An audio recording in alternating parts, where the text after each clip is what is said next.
Guys, study is life में मैं प्रियंका आपका स्वागत करती हूँ। मैं आपको भारतीय संविधान के स्रोत के बारे में बताऊंगी।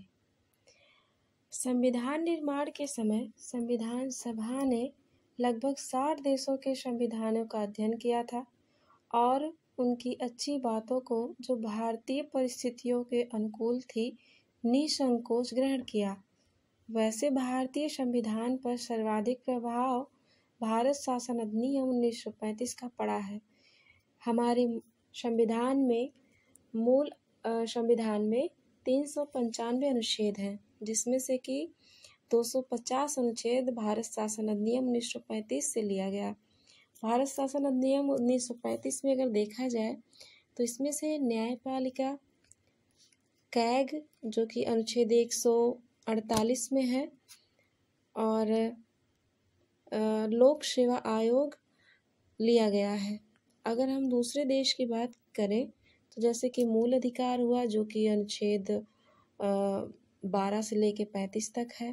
फिर न्यायिक पुनरावलोकन है, संविधान की सर्वोच्चता है, राष्ट्रपति पर महाभियोग की जो प्रक्रिया होती है ये लिया गया है, स्वतंत्र न्यायपालिका लिया गया है, वित्तीय आपात की बात करें अगर हम देखा जाए तो आपात 3 प्रकार के होते हैं, जैसे कि राष्ट्रीय आपात हुआ, राष्ट्रपति आपात हुआ, एक वित्तीय आपात हुआ।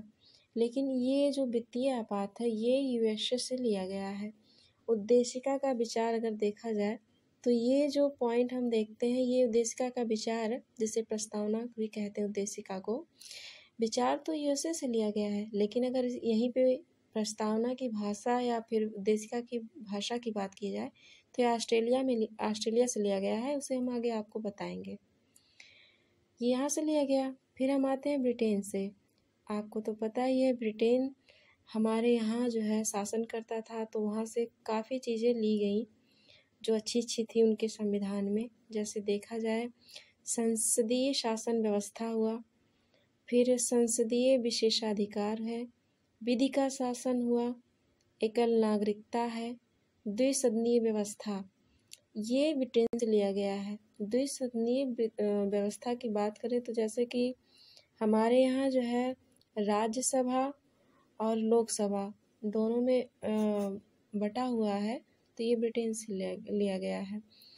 और हम आते हैं कनाडा से। देखते हैं कनाडा से क्या क्या लिया गया है। तो इसमें देखते हैं तो संघीय शासन प्रणाली, ये जो है संघीय शासन प्रणाली का मतलब, जैसे केंद्र में जो शासन है, ये प्रक्रिया जो है, प्रणाली जो चल रही है, ये कनाडा से लिया गया है।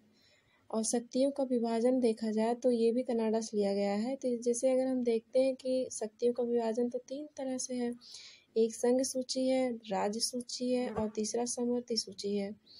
तो ये विभाजन भी कनाडा से जो है, कनाडा के अनुच्छेद से लिया गया है, मतलब संविधान से। फिर अवशिष्ट शक्तियों के केंद्र के पास रखा जाना, ये भी कनाडा से लिया गया है।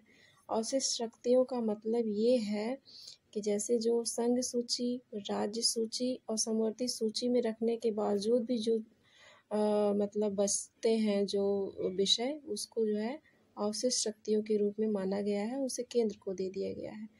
और हम देखते हैं आगे, यहाँ से देखते हैं फिर दक्षिण अफ्रीका से।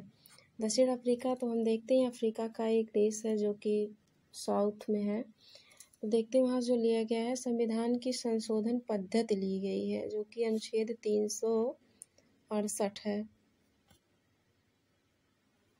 ये यहाँ लिखते हूँ, 368 अनुच्छेद में है। ये जो है संविधान की संशोधन की पद्धति है।